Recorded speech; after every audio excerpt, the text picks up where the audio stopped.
আজি ৰাতিৰ সাজত কচুৰ সৈতে মাছৰ তৰকাৰী বনাইছিলোঁ। খাবলৈ খুব টেষ্টি হৈছিলে। আহকচোন চাওঁ মই কেনেদৰে বনাইছোঁ মাছৰ তৰকাৰীখন। প্ৰথমতে মই মাছখিনি ভালদৰে ধুই লৈ নিমখ হালধি সানি লৈছোঁ। কেৰাহী এখনত মিঠাতেল অকণমান দি গৰম হ'বলৈ দি মাছখিনি ধুনীয়াকৈ দি দিছোঁ। আৰু এয়া মোৰ মাছ ফ্ৰাই কৰা হৈ গৈছে। এতিয়া মই কচুখিনি এৰাই ল'ম। কচুখিনি এৰাই লৈ ধুনীয়াকৈ ধুই সৰু সৰুকৈ কাটি লৈছোঁ। আৰু কুকাৰ এটাত বহাই দিছোঁ 2টা চিটি মাৰিবৰ কাৰণে। আনফালে কেৰাহী এখন পাতি দিছোঁ। কেৰাহী এখন অকণমান তেল দি দিছোঁ। লগতে তেজপাত 2টা, শুকান জলকীয়া অকণমান পাঁচফোৰণ দি লৰাই লৈছোঁ। এতিয়া কাটি থোৱা পিঁয়াজ এটাও দি দিছোঁ। আৰু লগতে নহৰুৰ পেষ্ট এচামুচ দি ভালদৰে লৰাই লৈছোঁ। এতিয়া এচামুচ মই হালধি দি আৰু অকণমান লৰাই লৈছোঁ। অকণমান ধনিয়া আৰু লগতে অকণমান জিৰা গুড়ি দি ভালদৰে লৰাই লৈ বইল কৰা মই কচুখিনি ইয়াতে দি দিম।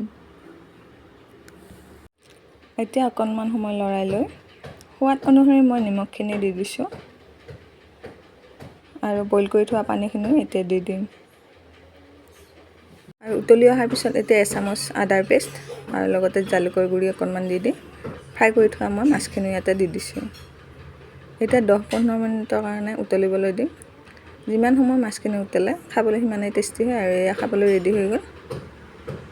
আৰু আজি ভাতত পটল ভাজি আৰু মাছৰ তৰকাৰী, নেমু টেঙা এনেকৈ আছিলে। ভাল পালে লাইক, কমেণ্ট, শ্বেয়াৰ কৰি দিবলৈ নাপাহৰিব।